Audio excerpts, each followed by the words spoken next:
major concern is a question of fairness. That executive amnesty benefits and in fact gives preferences to those who are here illegally, and it does so to the detriment of legal immigrants, of those who have followed the law and come here legally. I am the son of a legal immigrant who 58 years ago came here, applied to come here legally, and ultimately received U.S. citizenship. Good afternoon. My name is Viridiana Martinez. I was born in Monterrey, Mexico. I am the proud daughter of Mexican immigrants, and I am undocumented, and I'm unafraid. Here's the thing. We expect people who live in this country to play by the rules. We expect that those who cut the line will not be unfairly rewarded. So we're going to offer the following deal. If you've been in America for more than 5 years, if you have children who are American citizens or legal residents, if you registered, pass a criminal background check, and you're willing to pay your fair share of taxes, you'll be able to apply to stay in this country temporarily without fear of deportation. You can come out of the shadows and get right with the law. That's what this deal is. Now let's be clear about what it isn't. This deal does not apply to anyone who has come to this country recently. It does not apply to anyone who might come to America illegally in the future. It does not grant citizenship or the right to stay here permanently or offer the same benefits that citizens receive. Only Congress can do that. All we're saying is we're not going to deport you. I know some of the critics of this action call it amnesty. Well, it's not. Amnesty is the immigration system we have today. Millions of people who live here without paying their taxes or playing by the rules, while politicians use the issue to scare people and whip up votes at election time. That's the real amnesty, leaving this broken system the way it is. Mass amnesty would be unfair.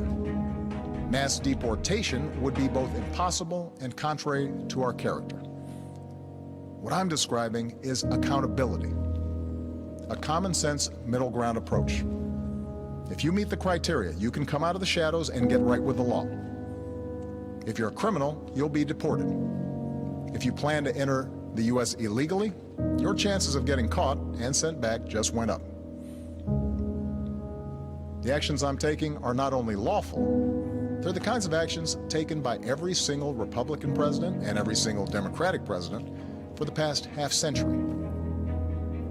The Los Angeles Times that the DAPA program was expected to cost between $324 million and $484 million over the next 3 years.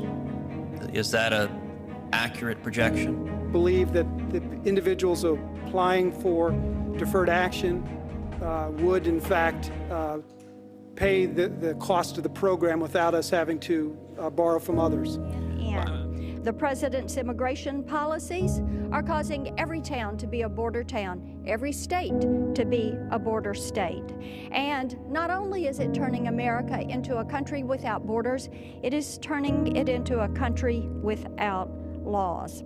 Mr. Speaker, President Obama's inability to secure the southern border is also placing America's national security in a pre-9/11 posture. The Department of Homeland Security estimates that 90,166 unaccompanied children will arrive in the U.S. in 2014. If 90,000 unaccompanied children can sneak into our country, how difficult will it be for a terrorist cell to infiltrate America and plan an attack? We need to be concerned about securing our borders. We must secure our border. We must end the cruelty of providing children with false hope, and we must stop the lawlessness of this president. Yell back. She killed it. And that inaction of the federal government is now leading us to this. Individual states, just like the state of Georgia, are banning undocumented students or trying to implement policies to ban undocumented students.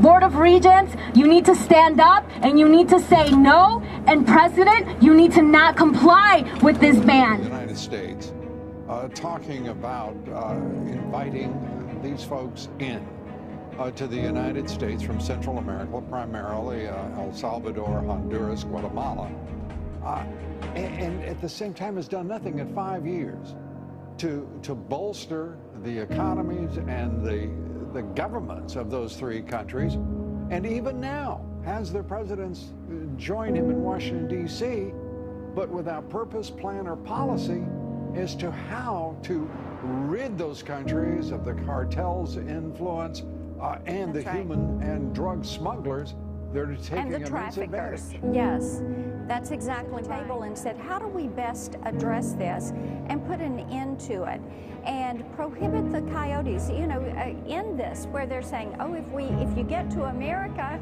and get to American soil, then you're going to have amnesty. And so, and the simple message is, if undocumented immigrants can fight and defend Daca, the president should have the courage to expand Daca for millions of families who could be together tomorrow. And we need the president to show the similar courage that so many families are showing, that we hope with this confrontation that we are not afraid of Republicans, we're not afraid of Democrats, and we're going to continue to confront both parties to ensure that they protect our family, because what's at stake here is families who are being ripped apart every day, and we will no longer tolerate this. So we hope the president shows courage so that he can actually protect our family, could protect my family, and millions of others around the country.